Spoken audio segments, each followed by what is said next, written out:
What is going on, everyone? My name is Andy. Welcome back to another FPL video. In this one, it's the Game Week 38 preview. So I'm going to go through a bunch of questions and topics, starting off with who has something to play for on the final day of the season. Now, maybe it's a bit presumptuous of me, but I've not included Man United on this list because if they draw or beat Chelsea, their top 4 place is secure and they will have Champions League football next season. Chelsea may well beat Man United, and if that happens, Man United won't rotate much in Game Week 38. Motivation will be high. I just don't see that happening given the way the two teams are playing right now and the fact that Man United are playing at home. Even if they do beat Chelsea, they may still not rotate in Game Week 38 because third place will be up for grabs, and I'll talk about that in a minute. The other kind of teams with something to play for, obviously the relegation battle, Everton, Leicester and Leeds all playing at home. Everton have got Bournemouth, Leicester, West Ham, Leeds have got Spurs, and then you've got the Europa Conference League play, so whoever finishes 7th will play in that competition.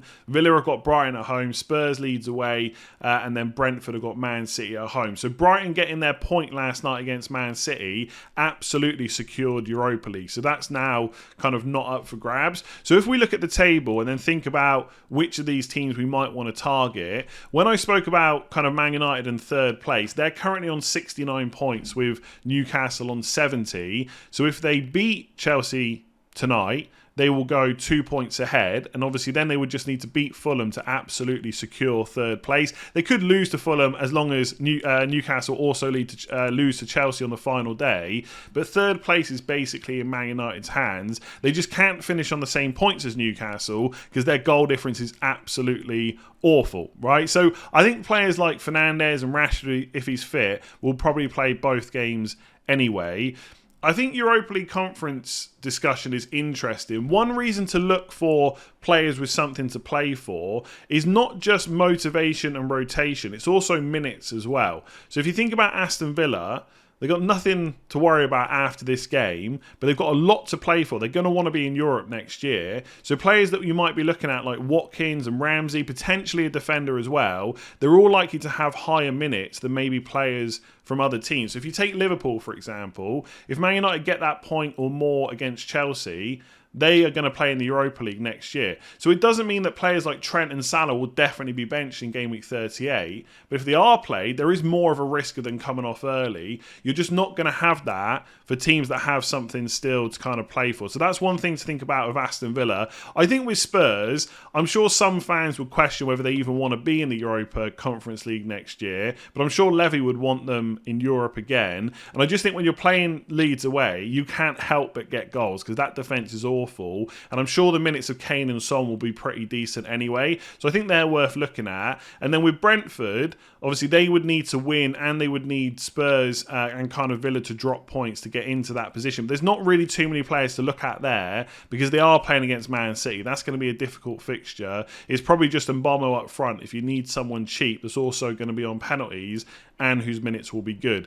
With the relegation battle, all teams basically need a win. Everton would absolutely secure their place in the league if they do get that win. I think a lot of that on whether to kind of target their attack depends on Calvert-Lewin for me. If he misses out, that's a big blow for Everton. It doesn't look likely that he's going to play. Then you've got someone like Gray or maybe Morpay or McNeil or Decore. They're just not very exciting names. I think at that point I'd rather just look at a different team. So the only attacker I think I would kind of be interested in is Calvert-Lewin, but if he's just come off of an injury in the last game, his minutes are then a bit of a risk in the final game. I think defensively, a lot of whether the defenders from Everton are worth it is probably based on how the game is going. If they take an early lead, especially if they can get like 3 goals is probably pushing it, early-ish, then they've got a lead to defend, and how much are Bournemouth really going to be up for that game? If it's cagey and Everton start to get a bit nervous and maybe Leicester and Leeds go ahead, well, suddenly the nerves might kick in and that might give openings for Bournemouth to score. And I think we have to remember, Yes, those three teams in the relegation places have got something big to play for, but they're in the relegation zone for a reason. They have been rubbish this season, and we must remember that the Everton defence just hasn't been great. So I think players like Pickford, Tarkowski, Mina, if you need cheap players, defenders or goalkeepers to bring in, are good options. But I don't think it's a case of we need to go out of our way to get them in our side. I think with Leicester, I would absolutely ignore the defence. We're only going for the attackers. But then you've got like a Vardy at 9.1. If he starts, quite expensive, not worth going out of your way to bring him in. You could get Firmino if he starts, who's a bit cheaper. Watkins, we just talked about, lots of motivation and minutes there. Obviously played really well this season as well. There's cheap forwards like Edouard. Ferguson will probably play for Brighton. So again, if we know that Vardy's starting, and it does look like he'd be the most likely, you could go for a punt. But Leicester have been... And also, if things are going wrong there, like they're not winning, or it's not just quite working out, Dean Smith might start panicking and making lots of changes. So the minutes of those players are not necessarily secure. I think the most obvious lesser attacker to go for is probably Maddison, but there's also a lot of options in midfield that we could go for our squads. So I am a little bit concerned about any of the kind of relegation teams. I think with Leeds, you'd be looking at Rodrigo or Bamford, and they might both be injured. We're going to have to wait for the press conferences. So they're the only teams with kind of something to play for. Newcastle, again, if Man United lose to Chelsea, they've got third place, but I don't think it's going to make a huge difference to them. They're just going to be extremely happy. So will Man United, by the way, to just be back in the Champions League. So, yeah, I think Aston Villa may be the one. Spurs, just because of the fixture. Obviously, Man United, just again, Fulham at home, they probably won't rotate that much, so looking good. The relegation teams, they've got a lot to play for. I'm just not convinced they're going to get a huge amount of FPL points. Iheanacho is someone I like, just quickly. If he was playing solo up front without a Vardy, then I'd quite like him. But his chances of coming off in like the 55th, 65th minute or something like that is quite high, so we'd have to do something early on. I guess West Ham don't have a huge amount to play for, so not the worst time to play them. A bit like Villa playing against Brighton. But I don't know. I just think there's teams with nothing to play for that might actually be better because the pressure's off. You know, look at like Crystal Palace, for example. So, yeah, it's one of those seasons where the last day of the season is probably going to be a little bit rubbish. Last year, you had Liverpool and Man City absolutely going for it. We just don't have that this year. So, not quite as exciting as normal, but let me know below if you're going for players from any of these teams. So lots of people are going to be wondering this week, how differential do you need to go in order to close a gap? And it could be for overall rank, it could be for a mini league instead. So this is just a rough guide that I've put together. So if you're only 1 to 10 points behind, you probably don't need to do anything too crazy. Even 1 to 2 players that are different could be enough to overturn that deficit. And it is just a 1 game week shootout. I think we have to remember that. So usually when we're making decisions earlier on in the season, yes, we want the player that we bring in to do well straight away, but sometimes it's just hoping that they'll get a good amount of points over 4 to 6 weeks. So they might blank for 2 games and absolutely smash it for 4. For game week 38, you're just hoping that happens this particular week. So for an example, let's say the person at the top of your mini league has Saka and you've got Bruno Fernandes. You don't own Saka, but they do. They own Saka, but they don't own Bruno Fernandes. That might be enough to overturn like a 5 to 8 points gap, because if Saka blanks and Bruno Fernandes gets a penalty and 3 bonus points, happy days, even if the rest of your players are pretty much identical. Of course, the opposite can happen. Saka can absolutely smash it and Bruno Fernandes can blank, but that's the kind of luck that you need on the final day. So I think if you've got a 1 to 10 point gap, you don't need to do anything too crazy. Maybe 1 to 2 players different. If you've got a couple of others, happy days, that should be enough. Then you've just got to hope that luck is on your side. If it's an 11 to 20 point gap, I think you need to probably start thinking about a couple of extra differentials in there. I spoke about the players in the top 100k yesterday that are very low owned. You could look at a couple of those players instead.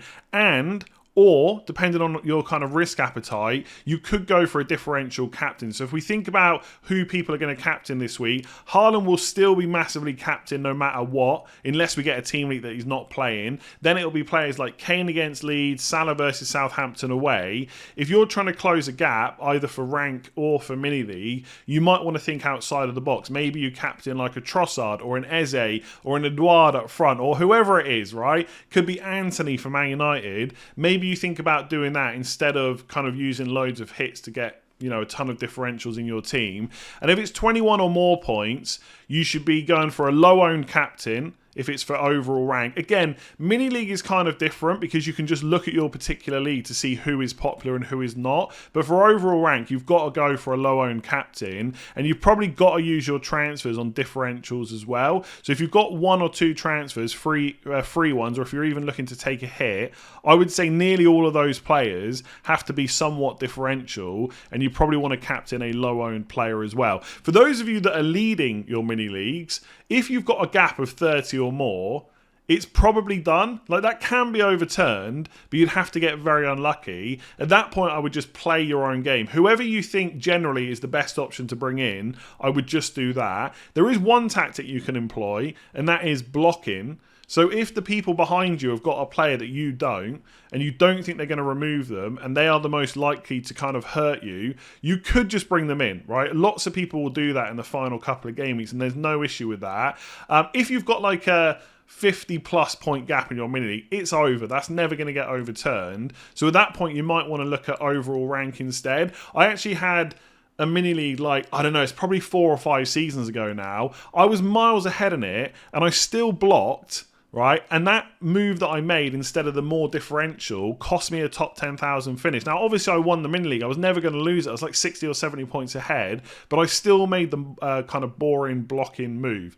So if you're 20 to 30 points ahead, maybe you block. If you're more than 30, it's probably game over already, and you can just celebrate your winnings if there are any. So should we keep Brighton players? They might be on the beach. Could it mean all out and carefree attack? And to be honest with you, I think the attack is just like that anyway. It's absolutely fantastic. They caused Man City problems last night. I do think it's difficult to call exactly what's going to happen here, and we'll come on to rotation in a minute. What I will say is, before we hear from all the managers for their press conferences ahead of Game Week 38, before we get any potential team leaks, my rough plan right now is probably to sell one of Mitoma or McAllister, and the reason is they've only got Thursday, Friday and Saturday as full days off before they play again. They've had a pretty grueling end to the season, lots of fixture congestion. De Zerbi has said they're not used to playing every 3 to 4 days. But more importantly, not only do they probably need a break, they have nothing to play for. Europa League is absolutely secure now.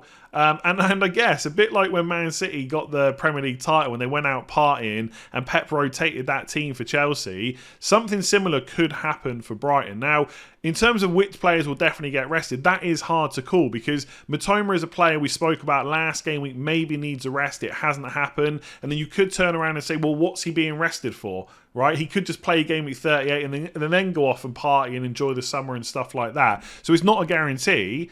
Then on the flip side with McAllister, well, he's just had a rest against Man City. Does he need another one for the last day of the season? Not at all, but they might also be protecting him in case they have to sell him. We saw for Arsenal, for example, against Nottingham Forest, I think once we knew Zinchenko was out, we all expected Tierney to play left back, and it just didn't happen. Now, there might be loads of reasons for that. It might have just been tactical or something like that, but also there's reports that he's going to Newcastle, so maybe they're just protecting him. So the obvious call here would be that McAllister plays and Mitoma doesn't, but it could be the other way around, and I just can't really help any more than that. Do I expect rotation for Brighton? Absolutely. Like I've said, kind of a small gap since the last game, probably partying hard, and just generally De Zerbi has been happy to kind of rotate. Now, I don't think the team he picks he's going to let off and just say, go and do what you want. They're still going to attack, and that probably would be their attackers more so than the defenders that I would want, but you just don't know how any of those players are going to play now that like the mental and physical kind of challenge of this season is over. So I guess it all comes down to the transfers you got. I will be doing my team selection tomorrow, but if you have a look at my team, I've got 2 free transfers. This is how the team currently looks. If I think that Man United aren't going to rotate and that Haaland probably plays and Luke Shaw and Trent will play as well, well, unless I want to do a goalkeeper swap, I've only really got Brighton players and Alvarez to worry about. So would I rather go and get someone with no hangover and a better fixture? Probably. So that's the reason that I will do it. But if I only had 1 free transfer, and I don't know, say Bruno Fernandes was definitely missing out, I'd probably concentrate on that instead, unless we get kind of a team leak about Brighton. So I really think you can play it either way this week. And that's not me sitting on the fence. That is just Game Week 38 in a nutshell. There will be some players that loads of people take out that others keep. There'll be some players loads bring in that just, the rest of us don't want to have anything to do with. Take Arsenal, Arsenal, I've spoken about them a lot. Lots of people will think the season's done. They're just going to be awful. Some of us will think they're going to do really great because it's Wolves at home, final home day of the season, and what has been great for them. So, like I keep saying, build your own narratives. But for me, there will be rotation for Brighton because we've already seen it. And that will probably be enough for me to remove at least one player. If I had to call it right now, I'd probably sell McAllister before Matoma because, yes, Matoma might need a rest, but there's nothing really to rest him for. And I think he's been a bit unlucky to not get more returns over the last few games. So if we find out through leaks that we have more than one player benched, are they worth transferring out for a hit? And it is worth noting, we're not necessarily just waiting for leaks right up until the deadline. Journalists might have more information than they usually would, and managers can sometimes be a little bit more open with what information they're prepared to give us in Game Week 38 than any other game week if they've got kind of nothing left to play for. So let's say again that Man United get the point they need to finish in the Champions League places against Chelsea. I'm sure the line of questioning for Klopp will be about how disappointed he is about not getting into the Champions League. But another question might be, is Firmino's last game, is he going to play a part? Is he going to be in the starting lineup? Now, Klopp might not give anything away, but he might also just say, yeah, he's going to play. And we've seen this from managers in the past. Even if you think about De Zerbi a couple of weeks ago, he literally told us, I think it was the day before, that Buonanotte was going to start. He's also said before about how Matoma was tired, then he was benched. So we can get information from managers on the last kind of press conference. It's not a guarantee. They're not just going to give us their starting 11s, but there is a chance to get more information. And once we start getting that info, and if we get any leaks, are hits worth it? Absolutely, but all the same things apply as normal. So let's say again, I come to my team as an example. Let's say Haaland starts, Alvarez is benched, and I also find out that McAllister is benched and so is Bruno Fernandes. So I've got 2 free transfers and 3 players that are missing out. The first thing before I start thinking about hits is to look at my bench. Am I happy to play Trippier or Botman away to Chelsea instead of one of those players and just use 2 free transfers on 2 of the others? Yeah, I could absolutely do that. Now, for what it's worth, on the final day of the season, there tends to be more goals than kind of any other game week, right? It just seems to be that kind of whatever. Defensively, players just don't, not that they don't care, but the pressure is off for a lot of teams. So you can just go for it a little bit more. So in that case, would I really want to play Trippier or Botman away to Chelsea? Even if Chelsea have been awful, I'd rather just take a hit and get a third attacker in instead. So that's what you got to think about. Who is definitely missing out? Have I got a bench player that could play instead? Am I happy with that bench player? If not, I would take hits. Just be careful about who you're bringing in, because obviously there are some players that, unless you've got a team leak about them starting, might not be guaranteed. But yeah, I'm all up for kind of hits in Game Week 38. I believe last year, I could be wrong, I just did Salah to Son. I don't know if I also took a hit because the rest of the team was looking pretty good. But in previous seasons, we've got information that like Trent and Robertson have missed out. All of a sudden, I've got 2 defenders that are in my starting lineup that aren't playing. I had to take hits to remove them. So all I would say is be open to it. But I would try and have a kind of a list of a few players that you kind of want to go for, because if you're going to wait until close to the deadline to make these moves, it can get a bit stressful trying to think about who to take out and who to bring in if you haven't already got a good idea of who that should be. So is it worth selling Erling Haaland for Harry Kane? Now, in isolation, if this was just a regular old game week and you had the choice between Haaland against Brentford away and Kane against Leeds away, some people would definitely choose Kane because it's a great fixture,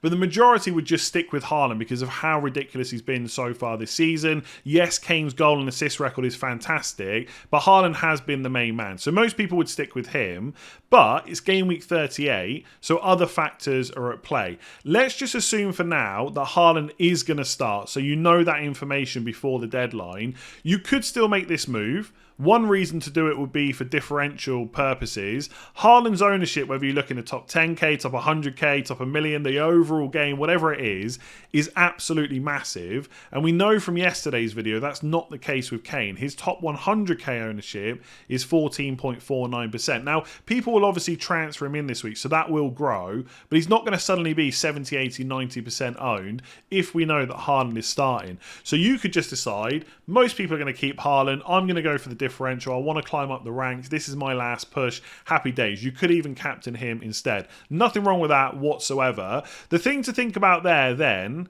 would be, are there better transfers that I could make? So if I use my team as an example, I've got Haaland. He's my captain right now. I could use one of my transfers to move him to Harry Kane. But do I have other issues to deal with, right? So for example, let's just say I do this, right? So I do Haaland to Kane, who should be quite high up the list. I do Alvarez to, I don't know, whatever forward. Let's just say, I guess I could just get Watkins actually, because I'd have money there. So that'd be pretty nice. So then I'd have Kane, Watkins, and if I don't take a hit, I would have McAllister and Matoma. Nothing wrong with that whatsoever. Or I could keep Haaland if I know he's starting, and I could move McAllister to Eze, who I think is a better option this week, and then I'd have 6.9 million to spend on a forward. Let's just say I get Eduard in, right? You might have different player preferences. You might have more money. You can look at your own team. So I've actually still got 1.9 million in the bank, but we won't worry about that. Then it comes down to, is Haaland, Eze, and Eduard better than Kane, Watkins, McAllister? You can obviously decide one way or another, but that's something else to kind of think about, because it's not like Eze and Eduard are massively owned. So yes, I've kept the high-owned Haaland, but I've still made some differential transfers. And if I wanted to go even more differential without buying Harry Kane, I could just captain a Salah or a Rashford or a Fernandes instead. So there are reasons to kind of make this move. The other thing to obviously discuss is, do I think Haaland will start? He just played, I think it was 90, I think he played the whole 90 minutes. I just want to make sure. Yeah, 90 minutes against Brighton. Obviously got rested against Chelsea. Now that Chelsea game is the only game he's been rested for all season. I personally think, and it has been difficult to guess the Man City team since they've won the league, I think he's going to start against Brentford, because I think Pep will want that match fitness, that match rhythm ahead of the FA Cup final. I heard in his press conference after the Brighton game yesterday talking about how, 40 hours before they drank all the alcohol in Manchester, so he was happy with how the players run and stuff like that. He's not going to, you've got to celebrate your wins, absolutely, right? Even with 2 finals still to come, they absolutely went and celebrated, fair enough, but you can't keep doing that right up to the final. I think Pep needs to get the players like Grealish, Rodri back into midfield. It's all going to happen, I think, against Brentford. So I think he's going to start. So for that reason, I don't know if I will transfer him out. Not from a fear of what he can do, although I guess there is a bit of that. It's just that I think I can use my transfers better elsewhere. But it really comes down to what your goals and aims are. For me, as it stands, I think I'm like 41k. It's not that exciting. I'm probably not going to go up massively after the Man United game. So I could push for like a top 25k. But I mean, whether I finish 40, 50, 25k, it probably doesn't matter too much. So I'd rather just keep Haaland, I think. Maybe captain Salah if I wanted to. And just use a couple of transfers elsewhere. But if we find out Haaland's out, everyone's going to make this move. And suddenly Kane's ownership might start pushing like 50, 60%, because everyone's going to have the same idea. I'll leave that video there. Didn't cover a huge amount, but we've still got team selection tomorrow, and I'm going to try and put out a final thoughts video on Saturday, which will cover anything from the press conferences. And like I said earlier, we could get a lot more information than we used to. We might also get absolutely nothing, but there's always a chance. If you enjoyed that video, give it a like, hit that subscribe button if you haven't done so already, and I'll catch you again tomorrow.